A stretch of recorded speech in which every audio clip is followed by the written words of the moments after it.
सभी को मेरा प्रणाम। जय श्री राम। आइए मिलकर पढ़ते हैं श्री रामचरित मानस। जीवन को बनाते हैं सफल, करते हैं हरि नाम। प्रभु श्री राम का गुणगान करेंगे। राम नाम जीवन का आधार है, जो दिल से भजे उसका बेड़ा पार है। बोलो जय श्री राम। आइए मिलकर करते हैं राम कथा और भगवान को मनाते हैं, राम की चर्चा करते हैं, राम गुण गाते हैं। पटु विश्वास अचल निज धर्मा, तीर्थराज समाज सुकर्मा।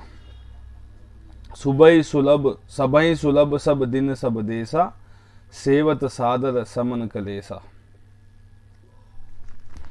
आइए मिलकर पढ़ते हैं इसका अर्थ। उस संत समाज रूपी प्रयाग में अपने धर्म में जो अटल विश्वास है वह अक्षयवट है, और शुभ कर्म ही उस तीर्थ राज का समाज परिकर है।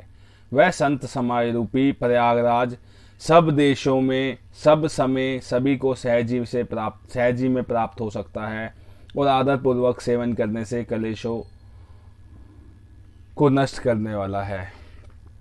गोस्वामी जी लिखते हैं, संत समाज रूपी प्रयाग, यहाँ संत की तुलना प्रयाग से की गई है, जिसका धर्म में अटल विश्वास है, जिसको भगवान पर विश्वास है, धर्म में विश्वास है। अक्षयवट है, शुभ कर्म उसका तीर्थ राज का समाज परिकर है।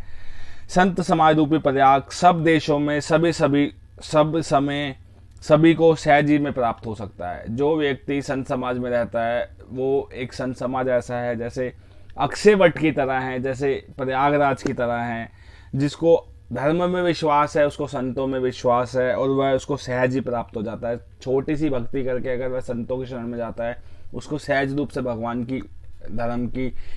की प्राप्ति होती है। संतों का आश्रय मिलता है, संतों का आशीर्वाद मिलता है। संतों के आशीर्वाद से ही भगवान मिल सकते हैं। संत शरण को जाइए, तज माया अभिमान।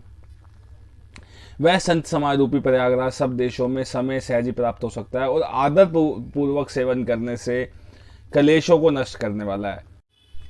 अकथ अलौकिक तीर्थ राउ, दई सदफल प्रकट प्रभाव। वह तीर्थराज अलौकिक और अकथनीय है, एवं तत्काल फल देने वाला है, उसका प्रभाव प्रत्यक्ष है। जो तीर्थराज है वह अलौकिक है। यहाँ प्रयागराज जो तीर्थराज है, तीर्थ में जो राज करता है, सभी तीर्थों में जो उत्तम तीर्थ है वह प्रयागराज है। वह अकथनीय है, उसकी कोई वर्णन नहीं किया जा सकता, उसकी कोई चर्चा नहीं की जा सकती, उसके बारे में कुछ कहा नहीं जा सकता। अब तत्काल फल देने वाला है, उसमें आपको शीघ्र ही उसी समय आपको तत्काल फल मिलता है, और उसका प्रभाव प्रत्यक्ष है। आप उसके प्रत्यक्ष प्रभाव को उसी समय अनुभव कर सकते हैं। आइए मिलकर पढ़ते हैं दोहा। यहाँ पर दूसरा दोहा आता है। सुनी समझहि जन मुदित मन, मज्जहि अति अनुराग, लहे चारि फल अछत, तनु साधु समाज प्रयाग। आइए दूसरे अध्याय का अर्थ जानते हैं। जो मनुष्य संत समाज रूपी तीर्थराज का प्रभाव प्रसन्न मन से सुनते और समझते हैं, और फिर अत्यंत प्रेम पूर्वक इसमें गोते लगाते हैं, वे इस शरीर के रहते ही धर्म, अर्थ, काम, मोक्ष चारों फल पा जाते हैं। गोस्वामी जी लिख रहे हैं कि जो मनुष्य संत समाजी रूप, अब यहाँ संत समाज को तीर्थ रूप से इसकी वर्णन किया जा रहा है। यहाँ बात तो संतों की हो रही है, लेकिन उसको प्रयागराज तीर्थ की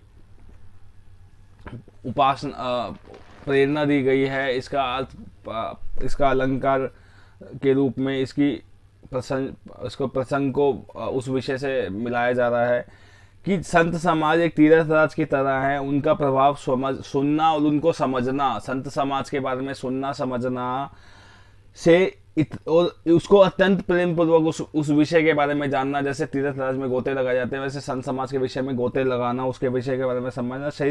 वह इस शरीर के रहते, जो व्यक्ति संत समाज को सुनता है, प्रेम पूर्वक उसमें गोते लगाता है, उसको जीते जी ही इस शरीर के रहते ही धर्म, शरीर के रहते मतलब कि जीते जी उसे धर्म, अर्थ, काम, मोक्ष चारों फल पा जाता है। तो इसकी इतनी उत्तम महिमा है कि संत समाज की सिर्फ महिमा सुनने का इतना अर्थ है। तो अगर संत समाज के साथ अगर हम उनकी शरण में चले जाएं, उनकी उनकी कृपा को पाएं, भगवान को अपने आजीवन में, क्योंकि संत भगवान का दूसरा चरण है। संत से मिलकर भगवान को पाया जाता है। जैसे कहते हैं कि उस रास्ते से होकर जाया जाता है तो अपनी मंजिल तक पाया जाता है। तो संत हमारे मार्ग में एक रास्ता है, भगवान से मिलने का एक सरल सरल रास्ता है। भगवान संतों के रूप में हमें दर्शन देते हैं, क्योंकि संत भगवान से मिलाने का एकमात्र जरिया है। तो हमें अपने संतों की शरण में जाना चाहिए। आपको जिस भी संत पर विश्वास हो, आपके आसपास संतों को आशीर्वाद लें, आप सभी संतों को सेवा करें। भगवान और गौ, संत, ब्राह्मण, जो भी व्यक्ति इन सबकी सेवा करता है, भगवान उनसे प्रसन्न होते हैं और उसको अपने हृदय से लगाते हैं, उसको सब सन्मार्ग दिखाते हैं, उसको अपनी भक्ति देते हैं, उसको अपना यश देते हैं, अपना गुणगान देते हैं, अपने बैकुंठ धाम में उसको निवास देते हैं। सभी को मेरा प्रणाम। जय श्री राम।